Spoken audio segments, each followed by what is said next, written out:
Qızımın oğlu gedib papaq atmağa və sizcə papağa nə qoyublar? Yəni bunlar heç də bu standart bir şeylərdir. Sosial şəbəkədə yayılan görüntülər maraq doğurub. Görüntülərdə qonşuların papağın içinə kabab tikəsi qoyması əks olunub. Kadrlar İlaxır çərşənbəsi günü lentə alınıb. Novruzda papaq atmaq Azərbaycanın və bəzi digər türk xalqlarının Novruz bayramında yerinə yetirdiyi ənənəvi və əyləncəvi adətlərdən biridir. Bu adət bayramın atmosferini daha da canlandırmaq məqsədi ilə həyata keçirilir. Papaq atma insanları bir araya gətirərək onlara xoşbəxtlik və əyləncəli anlar yaşatmaq məqsədini güdür.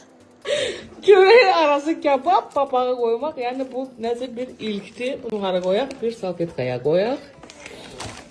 Bakıda və Abşeron yarımadasında martın 20-sində hava şəraitinin dəyişkən buludlu olacağı, arabir tutulacağı, əsasən yağmursuz keçəcəyi, lakin gecə və axşam bəzi yerlərdə arabir yağıntılı olacağı gözlənilir. Bu barədə Milli Hidrometeorologiya Xidməti məlumat yayıb. Bildirilib ki, ayrı-ayrı yerlərdə yağıntının intensivləşəcəyi, şimşək çaxacağı ehtimal olunur. Güclü şimal-qərb küləyi əsəcək. Havanın temperaturu gecə 6-8, gündüz 9-13 dərəcə isti olacaq. Martın 21-də bəzi yerlərdə arabir yağıntılı olacağı gözlənilir. Ayrı-ayrı yerlərdə yağıntının intensivləşəcəyi ehtimalı var. Gündüz yağıntıda fasilə olacaq. Arabir güclənən şimal-qərb küləyi əsəcək. Havanın temperaturu gecə 5-7, gündüz 8-11 dərəcə isti olacaq. Martın 22-sində hava şəraitinin dəyişkən buludlu olacağı, arabir tutulacağı, əsasən yağmursuz keçəcəyi gözlənilir.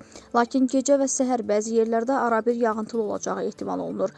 Arabir güclənən şimal-qərb küləyi əsəcək. Havanın temperaturu gecə 5-7, gündüz 9-11 dərəcə isti olacaq.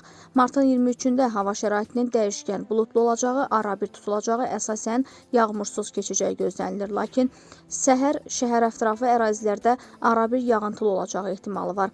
Arabir güclənən şimal-qərb küləyi əsəcək. Havanın temperaturu gecə 5-7, gündüz 9-12 dərəcə isti olacaq.